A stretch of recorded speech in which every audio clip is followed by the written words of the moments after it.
Hello, my YouTube family. I welcome you all to your very own channel Next Gen Teachers.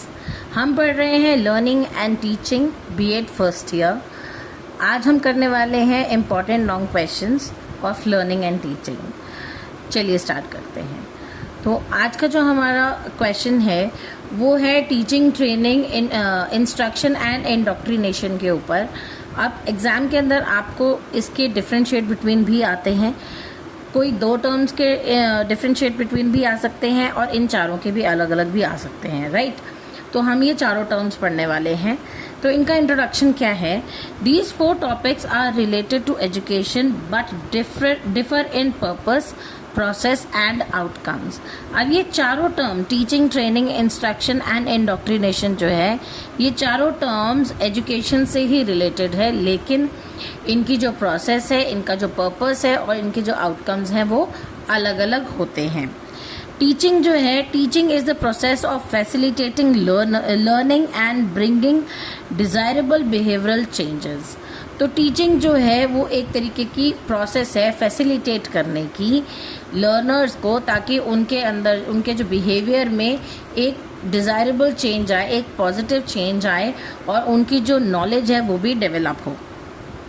इसके features हैं. एक तो ये teaching जो होती है वो लर्नर सेंटर्ड होती है. It develops understanding and encourages thinking. तो ये क्रिटिकल और क्रिएटिव थिंकिंग को इनकरेज करती है. टीचिंग जो है ये अंडरस्टैंडिंग को डेवलप करती है और ये ज़्यादातर लर्नर सेंटर्ड होती है. ट्रेनिंग जो है, it refers to developing specific skills through repeated practice. किसी चीज़ की प्रैक्टिस करते करते उस चीज़ को सीख लेना, उस स्किल के अंदर डेवलप हो जाना, डेवलपमेंट हासिल कर लेना जो है ट्रेनिंग कहलाती है. हम किसी चीज़ को बार बार करते हैं. जब प्रैक्टिस करते हैं किसी चीज़ की तो हम उसकी ट्रेनिंग करते हैं ताकि हम उस स्किल के अंदर निपुण हो जाएं, यानी कि एक्सेल कर जाएं. इसके फीचर्स है, एक तो ये स्किल ओरिएंटेड होती है कि हमें कोई ना कोई स्किल सीखना होता है, हम उसकी प्रैक्टिस करते हैं, उसकी ट्रेनिंग करते हैं. ये प्रैक्टिस बेस्ड होता है, इसकी बार बार हमें प्रैक्टिस करनी होती है तभी हम कोई स्किल सीख पाते हैं. और ये परफॉर्मेंस फोकस्ड होता है कि इसके अंदर जो है हमें ध्यान देना होता है कि हम जो स्किल सीख रहे हैं उसे जब हम परफॉर्म करेंगे तो उसके लिए कितना फोकस लगेगा और किस तरीके से उसे परफॉर्म करना होगा, राइट. नेक्स्ट है हमारा इंस्ट्रक्शन. अब इंस्ट्रक्शन का मतलब होता है डायरेक्शंस प्रोवाइड करना. इट मीन्स गिविंग डायरेक्शंस और इन्फॉर्मेशन टू लर्नर्स. तो लर्नर को किसी तरीके की इन्फॉर्मेशन प्रोवाइड करना या फिर किसी तरीके की डायरेक्शन देना, उसे हम इंस्ट्रक्शन देना कहते हैं, जो कि टीचर्स जो है बच्चों को बताती हैं कि आपको किस तरीके से याद करना है, किस तरीके से आंसर्स को लिखना है, राइट. नाउ इसके फीचर्स हैं. एक तो इन्फॉर्मेशन ओरिएंटेड होता है ये कि टीचर इन्फॉर्मेशन प्रोवाइड करवाती है. टीचर सेंटर्ड होता है क्योंकि सिर्फ टीचर ही इन्फॉर्मेशन देने का माध्यम होती है इसमें. And focuses on knowledge transmission. तो टीचर जो नॉलेज देती है वो ट्रांसमिट करती है बच्चों की तरफ नॉलेज को और इन्फॉर्मेशन को.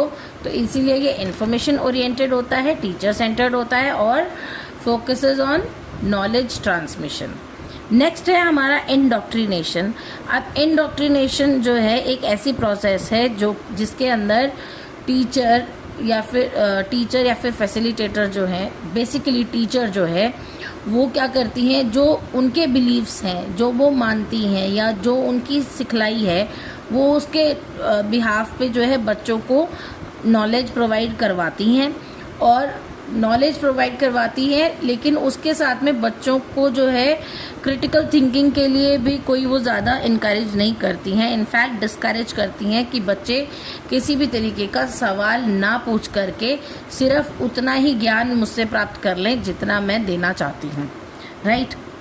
Indoctrination means it is the process of imposing beliefs without encouraging questioning. Features क्या हैं इसके. एक तो डिस्करेज करती है क्रिटिकल थिंकिंग एंड प्रमोट करती है एक्सेप्टेंस ऑफ आइडियाज़. तो teacher wants that children should accept her ideas as it is without questioning, right. इसको हम इंडोक्ट्रिनेशन कहते हैं.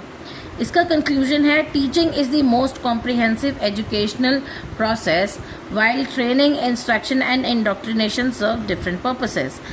Teaching, training, instruction and indoctrination are important processes related to education, but they differ in their objectives and approaches. Teaching aims at the overall development of learners, training focuses on skill development, instruction emphasizes the transmission of knowledge, and indoctrination seeks to impose specific beliefs or ideas. तो ये चारों term आपको समझ में आ गई हैं. चलते हैं नेक्स्ट क्वेश्चन की तरफ. नेक्स्ट हमारा क्वेश्चन है फ्लेंडर इंटरैक्शन का. तो हम पढ़ने वाले हैं कि फ्लेंडर इंटरैक्शन एनालिसिस जो है वो है क्या. तो सबसे पहली चीज़ कि फ्लेंडर इंटरैक्शन एनालिसिस सिस्टम जो है वो नेड ए फ्लेंडर के द्वारा दिया गया था. और इस इंटरैक्शन एनालिसिस के अंदर एक क्लासरूम की स्टडी होती है कि वहाँ पर जितनी भी वर्बल इंटरैक्शन हो रही है टीचर और स्टूडेंट्स के बीच में वो किस तरीके की है. It helps in analysing teacher student communication and improving teaching behaviour by making it more effective and learner centred. तो फ्लेंडर इंटरैक्शन एनालिसिस सिस्टम जो है वो ये स्टडी करता है कि क्लासरूम के अंदर टीचर और स्टूडेंट के अंदर किस तरीके का इंटरैक्शन हो रहा है.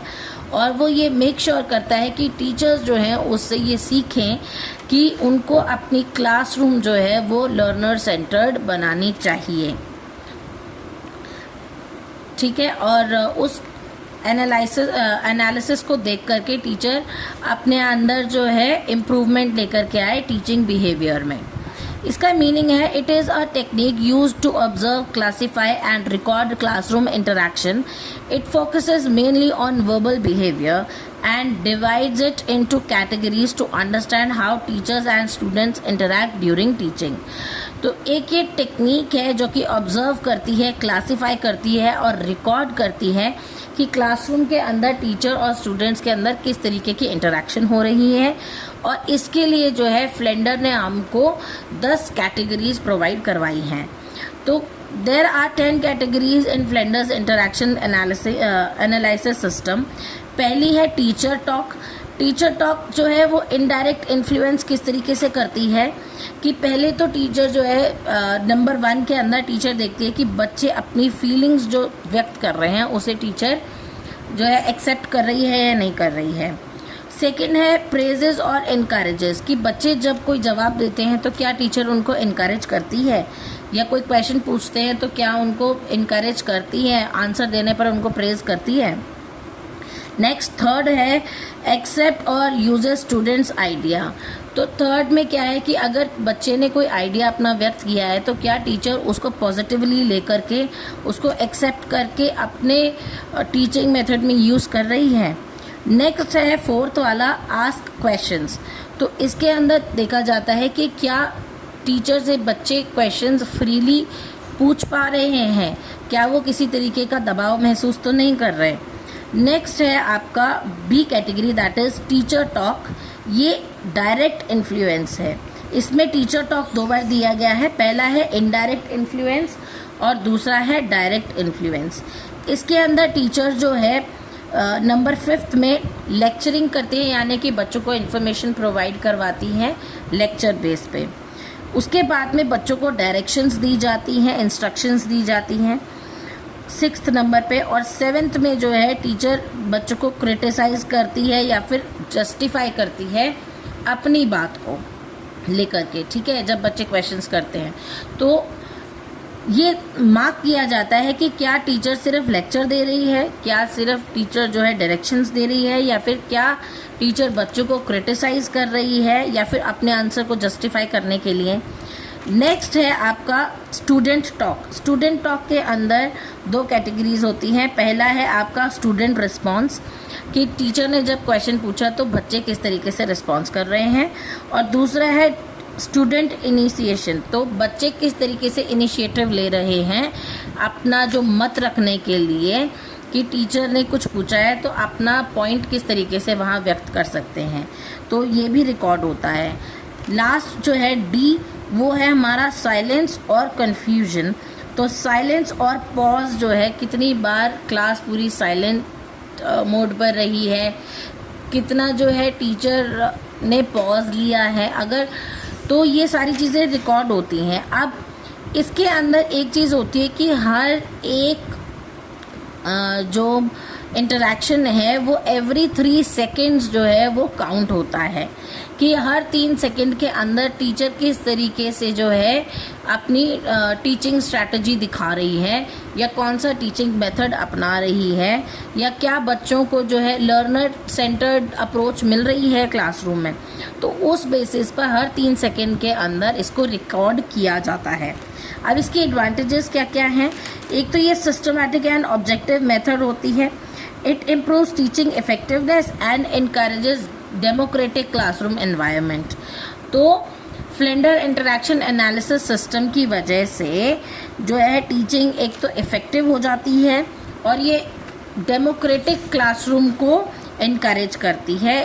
क्लासरूम के अंदर डेमोक्रेटिक एनवायरनमेंट होना चाहिए, और ये टीचर्स को भी हेल्प करती है ताकि उनकी जो ट्रेनिंग है वो भी बेटर हो सके, और टीचर अपना भी सेल्फ इवैल्यूएशन कर सके।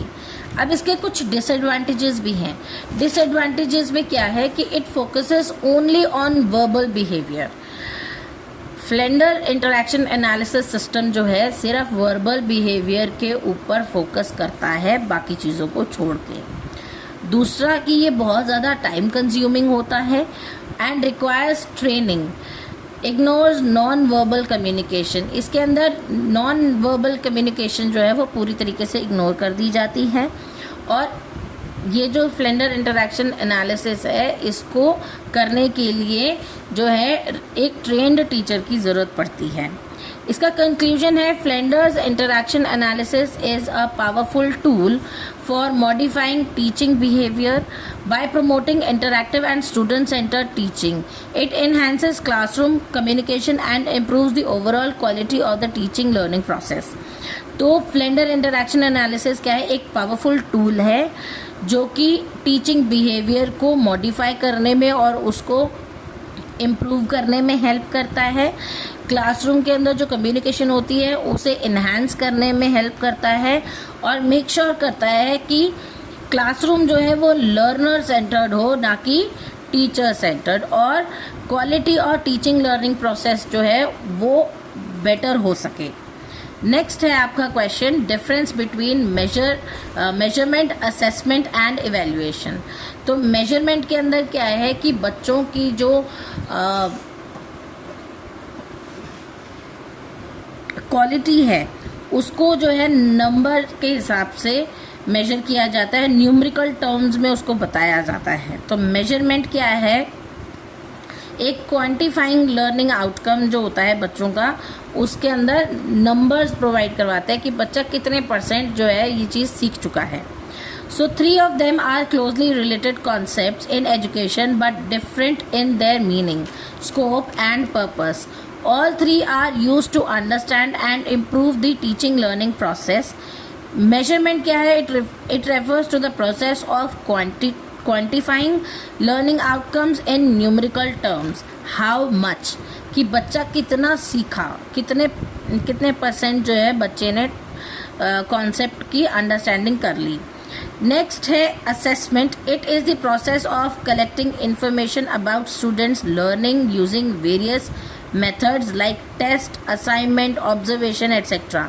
तो असेसमेंट के अंदर क्या होता है? टीचर सिर्फ टेस्ट लेकर के मार्क्स ही नहीं देती है, इसके अंदर बच्चों की असाइनमेंट भी बच्चों को दी जाती है, और टीचर ऑब्जर्व भी करती है कि बच्चा कितना ही सीखा है क्लासरूम से, क्या टीचर का जो लर्निंग ऑब्जेक्टिव थे वो अचीव कर पाया है या नहीं कर पाया है, राइट। तो how well the students learning, कि बच्चे की लर्निंग जो है वो कितनी बेहतर है, उसे असेस करने के लिए असेसमेंट का यूज़ होता है। थर्ड टर्म है हमारी इवैल्यूएशन। अब इवैल्यूएशन के अंदर क्या होता है? एक डिसीजन मेकिंग होती है कि बच्चा अगली क्लास में जाने के लायक है या नहीं है। तो वो किस बेसिस पे होता है? इवैल्यूएशन के अंदर मेजरमेंट यानी कि न्यूमेरिकल टर्म भी देखी जाती है बच्चे की, और असेसमेंट यानी कि ओवरऑल असेसमेंट भी, ऑब्जर्वेशन भी देखी जाती है बच्चे की, उसके बेसिस पर एक जजमेंट लिया जाता है। It is the process of making judgement और decisions based on measurement and assessment data. How good और इफेक्टिव इज द लर्निंग। अब इसका मैं आपको एक चार्ट दिखाती हूँ ताकि आप और बेटर तरीके से इसे एग्जाम में लिख पाएं। टॉपिक में है मेजरमेंट, असेसमेंट एंड एवेल्युएशन। तो इनका मीनिंग क्या है? मेजरमेंट का मतलब है क्वांटिटेटिव, असेसमेंट का मतलब है collecting of data and evaluation का मतलब है जजिंग द वैल्यू और वर्थ ऑफ लर्निंग। इनका नेचर कैसा होता है? मेजरमेंट जो है वो न्यूमेरिकल होती है एंड ऑब्जेक्टिव होती है। असेसमेंट जो है वो बोथ क्वालिटेटिव और क्वांटिटेटिव दोनों तरीके से असेस होती है।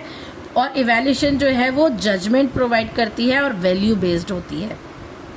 मेजरमेंट जो है इसका स्कोप बहुत नैरो होता है। असेसमेंट जो है इसका स्कोप जो है it is broader then measurement.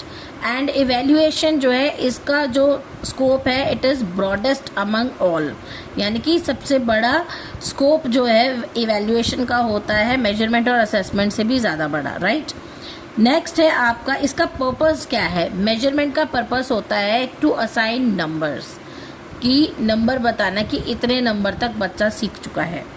Assessment का मतलब होता है इम्प्रूव लर्निंग, कि बच्चे को असेस किया जाए और उसको इन्हांस कर दिया जाए साथ के साथ। और इवैल्यूएशन जो है उसका मतलब है टू मेक डिसीजन, कि एक marks certain number of quantity के नंबर बच्चे को दे दिए जाएं और ये डिसाइड कर लिया जाए कि इतने परसेंट अगर आ गए हैं तो बच्चा पास है और वो अगली क्लास में जाने के लिए रेडी है। टूल्स क्या होते हैं इनके? मेजरमेंट के लिए टूल्स होते हैं test, scales and score. Assessment के लिए टेस्ट, ऑब्जर्वेशन एंड असाइनमेंट्स। और इवैल्यूएशन क्या होता है? वो यूज़ करता है result of measurement and assessment. Assessment और मेजरमेंट के जो रिजल्ट होते हैं उनको यूज़ करके इवैल्यूएट करता है। कंक्लूजन है, measurement, assessment and evaluation are interrelated but distinct processes. Measurement provides data, assessment interprets it, and evaluation makes judgments. Together they ensure effective teaching, learning and help in improving educational outcome. तो measurement जो है वो data provide करवाता है, assessment जो है उसे interpret करती है और इवैल्यूएशन जो है वो अपना जजमेंट देती है। और ये तीनों चीज़ें मिलकर के क्या करती हैं? लर्निंग और टीचिंग की जो प्रोसेस है उसको इफ़ेक्टिव बनाती हैं, इम्प्रूव करने में हेल्प करती हैं। हमारा नेक्स्ट क्वेश्चन है difference between traditional classroom and constructivist classroom. तो दो तरीके की क्लासरूम होती है। ट्रेडिशनल क्लासरूम जो हमारी पहले क्लासरूम हुआ करती थी जिसके अंदर सिर्फ लेक्चर बेस्ड इंफॉर्मेशन टीचर जो है प्रोवाइड करती थी। और कंस्ट्रक्टिविज्म के अंदर क्या होता है कि बच्चा खुद से अपनी नॉलेज को कंस्ट्रक्ट करता है, इसमें कोई टीचर बच्चों को लेक्चर प्रोवाइड नहीं करती, राइट। तो ट्रेडिशनल क्लासरूम क्या है? Teacher is the main source of knowledge. Teacher centred approach होती है इसके अंदर। It emphasise on memorising and rote learning. तो ट्रेडिशनल क्लासरूम में क्या होता था कि टीचर बच्चों को बिना कुछ समझाए खाली रट्टा लगवाती थी कि लर्न कर लो बस इसको जैसे भी करके। Students are passive listeners, knowledge is transmitted by the teachers. तो स्टूडेंट जो थे वहाँ यहाँ पर पैसिव हुआ करते थे, कोई सवाल जवाब नहीं करते थे टीचर से, सिर्फ टीचर ने जो ज्ञान दे दिया वो बच्चों ने चुपचाप लेकर के याद कर लिया, ठीक है। और नॉलेज जो है वो टीचर के द्वारा ट्रांसमिट की जाती थी बच्चों को। अब इसके अंदर प्राइमरी सोर्स ऑफ लर्निंग था टेक्स्ट बुक्स, कि बच्चे सिर्फ किताबों से पढ़ सकते हैं।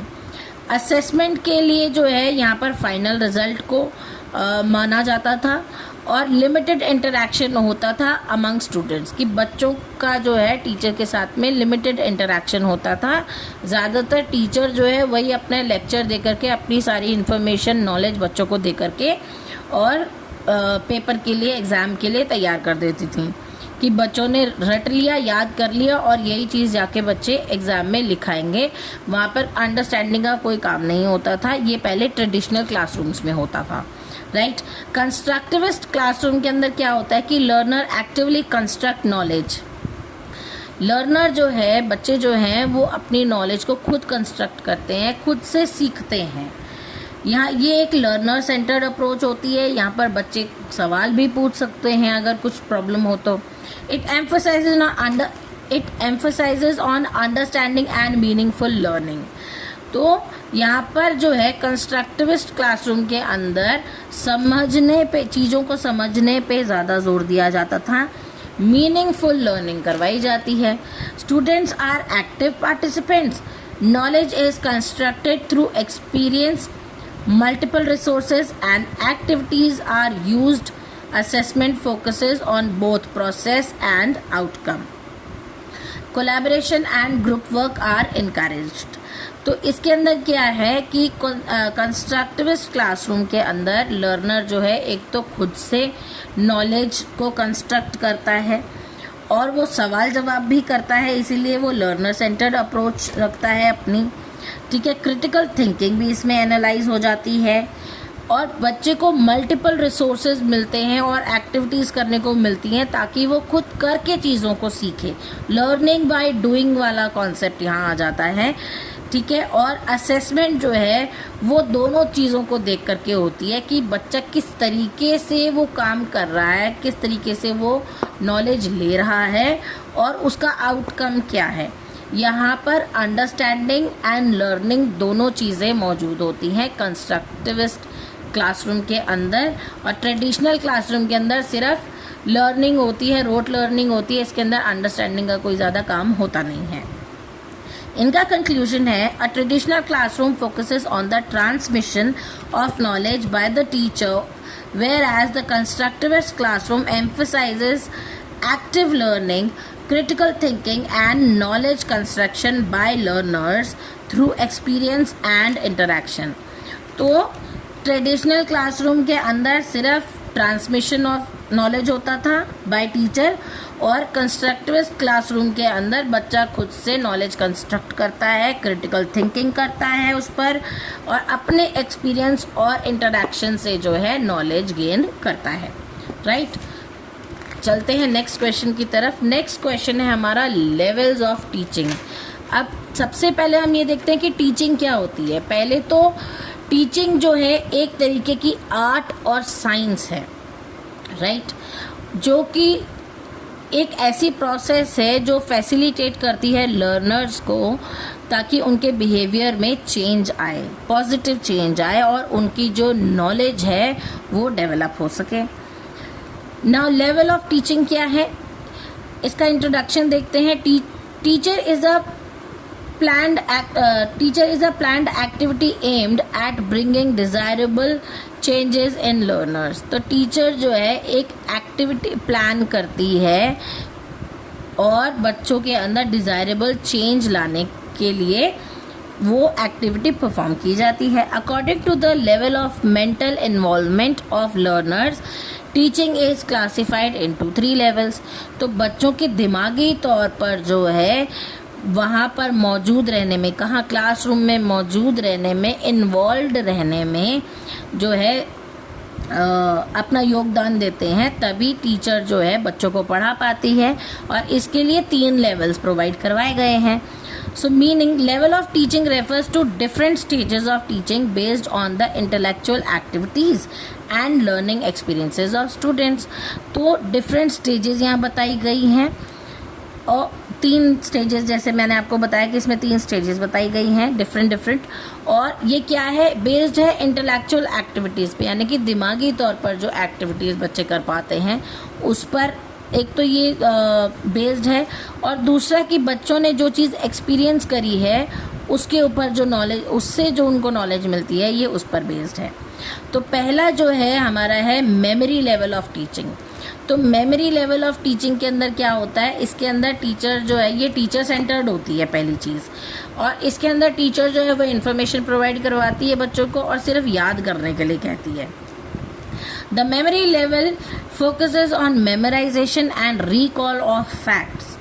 इसके करेक्टरिस्टिक्स हैं, it is a teacher centred thing, फिर based on rote learning, emphasises on memory, lowest level of teaching. तो सबसे लोवेस्ट लेवल ऑफ टीचिंग है हमारा मेमोरी लेवल ऑफ टीचिंग, कि सबसे पहले बच्चे को सिर्फ याद करवाना है। सपोजिंगली हमारे पास में जो सबसे छोटे ग्रेड के बच्चे आते हैं, हम उनको या तो पोएम्स याद करवाते हैं या फिर उनको ABCD वाला याद करवाते हैं कि ABCDEFG, राइट। इस तरीके से एक राइम उनको याद करवाते हैं ताकि जो है आगे चल के वो उस चीज़ का यूज़ कर सकें।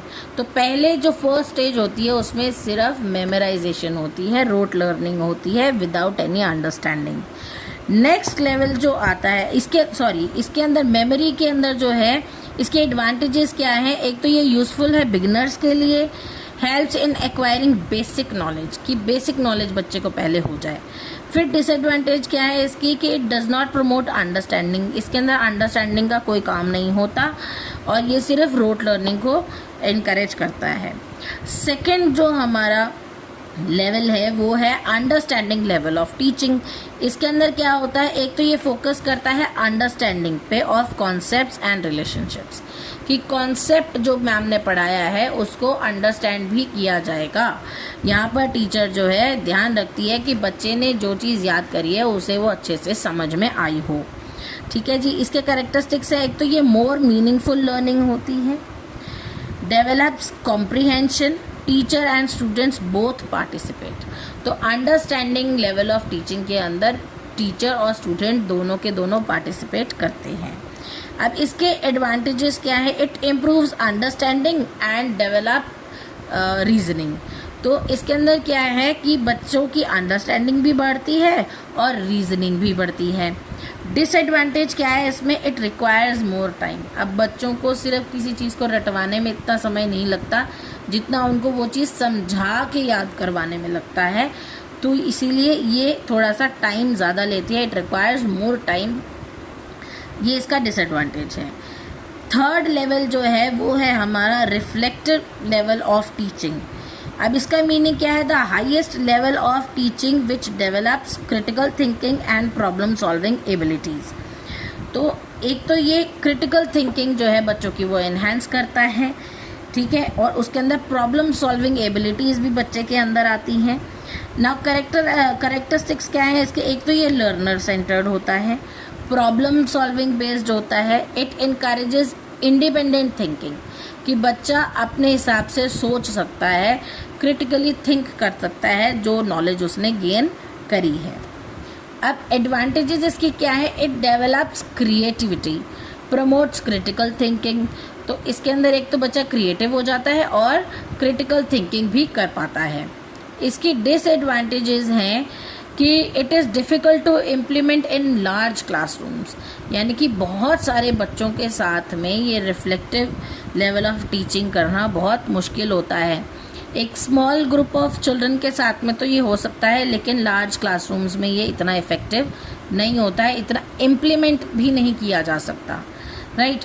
अब इनका कंक्लूजन है कि reflective teaching is the highest level of teaching while memory and understanding levels provide the foundation for effective learning। तो आप जो है जब आपको ये क्वेश्चन पूछा जाएगा लेवल्स ऑफ टीचिंग का, तो आप इस तरीके से एक ट्रायंगल बनाएंगे और उसमें बताएंगे कि सबसे पहले जो है मेमोरी लेवल होता है जिसके अंदर मेमोराइजेशन होती है, सिर्फ याद करना होता है, रोट लर्निंग होती है। सेकेंड लेवल में अंडरस्टैंडिंग होती है, अंडरस्टैंडिंग लेवल है जो जिसके अंदर जो है रीजनिंग डेवलप होती है। और रिफ्लेक्टिव लेवल तीसरा लेवल होता है जो कि डेवलप करता है क्रिटिकल थिंकिंग को और क्रिएटिविटी को भी, ठीक है जी। तो ये इस तरीके से आप ट्रायंगल बना करके ये क्वेश्चन समझाएंगे। इसका एक बेसिक सा अगर मैं आपको एग्जांपल दूं तो इसमें क्या है कि टीचर ने बोला कि साइकिल जो है 2 पहिए पर चलती है। ये हमारी हो गई रोट लर्निंग, यानी कि मेमोराइजेशन की 2 पहियों पर साइकिल हमारी चलती है। अब उसके बाद में अंडरस्टैंडिंग होती है कि बच्चा सीखता है कि 2 पहियों के ऊपर ही साइकिल चलती है, लेकिन उसके लिए बच्चे को हैंडल भी सीधा रखना होता है और फिर वो ये सोचता है कि जो अगर मैं दोनों पहियों को एक साथ में चलाऊंगा तो उसके लिए मुझे चेन की भी ज़रूरत है, क्योंकि नहीं तो फिर दोनों पहिए जो हैं अलग अलग चलेंगे।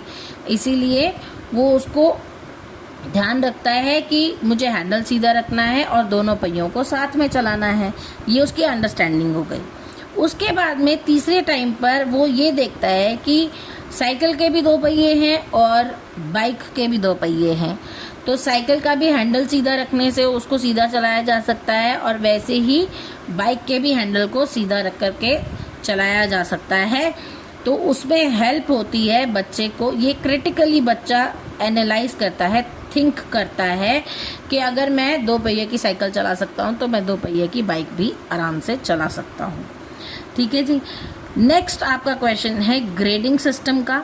नाउ ग्रेडिंग सिस्टम की डेफिनेशन क्या है? A grading system is a method of evaluating and reporting students performance by assigning grades such as A, B, C, D, E, etc. Instead of exact marks, it classifies students into different level of achievement.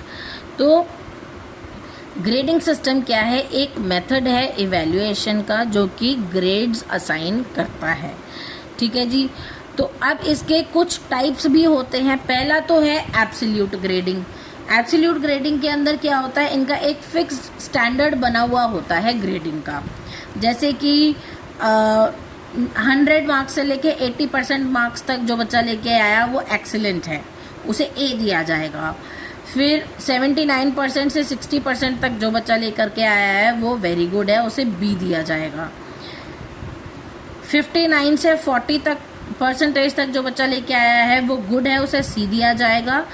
और 39% से 33% तक जो बच्चा लेकर के आया है वो सेटिस्फैक्ट्री है, उसे डी दिया जाएगा। लेकिन जो बच्चे 33% से बिलो नंबर लेकर के आए उन्हें फेल कर दिया जाएगा। राइट। तो ये हमारा एब्सोल्यूट ग्रेडिंग में होता है। सेकेंड है हमारा relative grading. Grades are awarded by comparing a student's performance with that of other students. अब 2 या 2 से ज़्यादा स्टूडेंट्स को आपस में कंपेयर करके जब किसी को ग्रेड दिए जाते हैं उसे हम रिलेटिव ग्रेडिंग कहते हैं। नेक्स्ट है हमारा डायरेक्ट ग्रेडिंग। डायरेक्ट ग्रेडिंग के अंदर क्या होता है? इसके अंदर बच्चे की ओवरऑल परफॉर्मेंस को देख करके हम कहते हैं कि हाँ जी इस बच्चे ने इतना अच्छा परफॉर्म किया है या थोड़ा सा कम परफॉर्म किया है या एवरेज परफॉर्म किया है, तो इसे हम ये ग्रेड दे देते हैं। राइट। उसे हम कहते हैं डायरेक्ट ग्रेडिंग।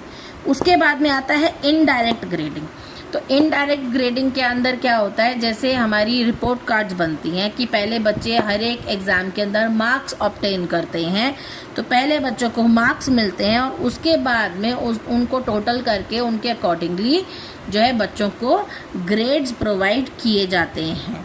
ठीक है जी। तो मार्क्स को जब हम ग्रेड्स में कन्वर्ट करते हैं उसे हम इनडायरेक्ट ग्रेडिंग कहते हैं।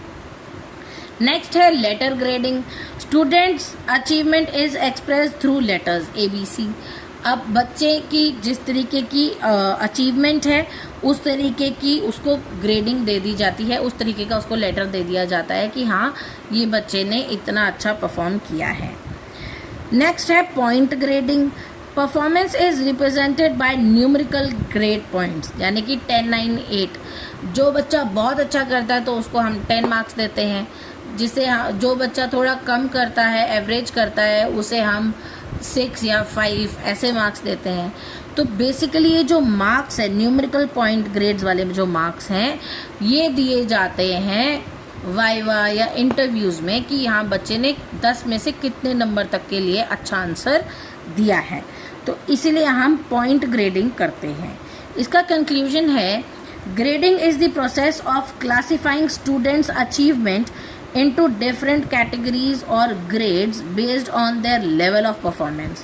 तो ग्रेड जो है ग्रेडिंग जो है एक तरीके की प्रोसेस है जो कि हर एक बच्चे को क्लासीफाई करती है, हर एक बच्चे के अचीवमेंट को क्लासीफाई करती है, एक कैटेगरी में डालती है और उसके बेसिस पर उसको ग्रेड्स प्रोवाइड किए जाते हैं।